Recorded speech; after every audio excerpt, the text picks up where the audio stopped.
What's up mga choy? Karong adlaw kay mato na putag payag. Among subayo ng mga saging dito kay nga daot daw. Tungod sa grabe sa kaini, dayon walay ulan-ulan. Mo to nga daot. Sayang kay mong kahago pero nga daot di ay. So kan mga choy, mao ni akong lugar nga natawhan. Gilibutan da ibig mga basakan diri mga choy. Maong mga dato ang mga tao diri. Huy. Tingani di ay karong adlaw mga choy. Bless kay ko sa mong barangay mga choy kay gilibutan jud siya mga basakan. Na ako i-share ninyo mga choy. Kini nga badjari nga gidrive ni Papa. Bago naman igapalit mga choy. Pangandoy jud niya na makapalit og sakyanan. Minivan unta among paliton mga choy pero dili siya ka-income. So karon badjari sa mong paliton. Sunod na lang mo ang dream nga minivan. Kini nga badjari na mo mga choy. Sweldo na ako nin sa pag-live. Every month makasweldo man tagdako. So ako siyang gipalitan og badjari. So karon lipay kay akong papa kay akong siyang gipalitan og badjari. So karon mga choy ay nanata diri sa tong payag. Among bayag mga choy di siya kabunga-bunga. At least ako blessing diri. Ug mao na ni mga choy. Grabe daw kay damage sa mo ang saging. Kanang sigig init tapos walay ulan. Mao jud ni makadaot sa tong tanong mga choy. Actually mga choy na po may mga mais diri. So init man ganiya ako nagipang bulan. Kini mong mais mga choy. Amo ni ipakaon sa mga manok. Mao din ning luyo sa mong payag mga choy. Ug mao ning atubangan sa mong payag. Ganahan gay ko mag-standby diri mga choy kay porting hangina. Kung mao ko diri sa payag, syempre fish pan akong unahon at tuon. Mao ni among fish pan diri mga choy. Mao ni akong first project diri sa payag. Kay nakasweldo matagdako sa pag-live. So mao to, gahim ako fish pan. Gusto niyo bang sumali sa agency naming mga choy?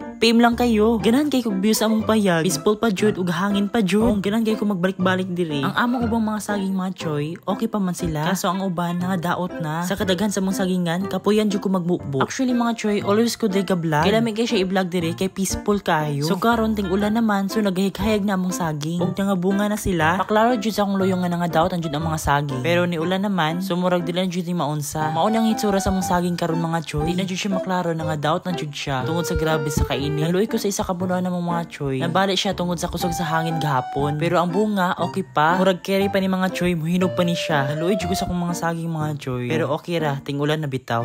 Ayun guys, luoy kay among mga saging kay nangadaot jud siya. Tapos wala siya ulan-ulan, tapos init kaayo.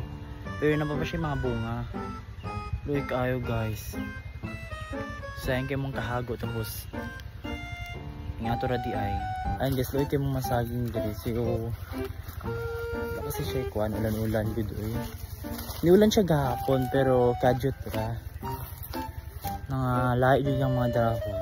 Bot lang sa uni. So karon guys, wala na ta diri sa fish pan. So mao ni ako ang hilimo diri nga fish pan. So nagpa-sohol lang mi. Paano din siya. Dako-dako ba siya? Abot pila ni ka hektar. Mag-isa ra ni ka hektar kay kuan, gamay-gamay. Mao ni nga fish pan akong gihimo mga choy. Puro sa jud mga tilapia mga isda diri, pero mga dagko. At ayun mga choy, don't forget to follow this page and share of my video.